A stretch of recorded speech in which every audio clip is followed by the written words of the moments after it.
আসসালামু আলাইকুম দর্শক, আমরা এখন কিভাবে ইহরামের কাপড় পরতে হয় সেটা আমরা দেখাবো। আমার কাছে দুইটা কাপড় আছে, একটা হলো একটু বড়, একটা হলো ছোট। বড়টা অথবা ছোটটা যে কোনো একটা পরা যায় নিচে, আর একটা গায়ের চাদর হিসেবে ব্যবহার করা যায়, কোনো সমস্যা নেই। আমি বড়টা নিয়েছি। বড়টা কিভাবে পরবো সেটা দেখাচ্ছি। খুবই সিম্পল বিষয়।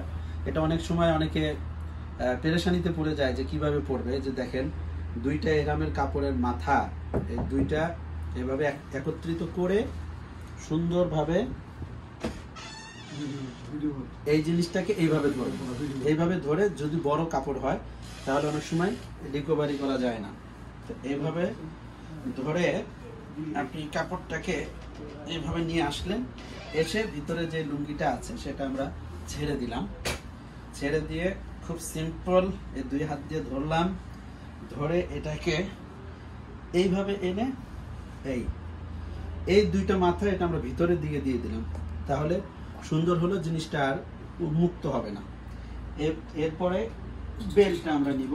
বেল্টটা নিয়ে দেখেন খুব সিম্পলি পরে ফেললাম। একজন একাই নিজেই এই ইহরামের কাপড় পরিধান করা যায়। এরপর আপনি খুব সহজে এটা একটু মিলিয়ে নেবেন যে ঠিক মতন হচ্ছে কিনা, একটু উপরে উঠিয়ে নেবেন। এই যে সুন্দর নিচে দেখেন গোল হয়ে গেছে।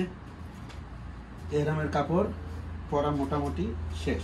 একটা কাপড় পরলাম বেল্টের উপর দিয়ে, এটা যদি দিয়ে দেওয়া হয় তাহলে খুলে পড়ার সম্ভাবনা কম। এরপরে আমরা গেঞ্জি খুললাম, এই যে দ্বিতীয় যে কাপড়টা সেটা আমরা পরবো এইভাবে নিয়ে। বাস, নর্মালি আমরা শাল বা চাদর শীতের সময় যেভাবে পরি এভাবে পরলে আমার ইহরামের কাপড় বাঁধা বলেন বা পরা বলেন হয়ে গেল, আলহামদুলিল্লাহ। এটাই। আর যখন আমরা ইজতিবা করব, যেই তাওয়াফের পরে সাই আছে, ওই তাওয়াফ করার সময় শুধু এই ডান হাতের বগলের নিচ দিয়ে এটা নিয়ে নিতে হবে তাওয়াফ করার সময়।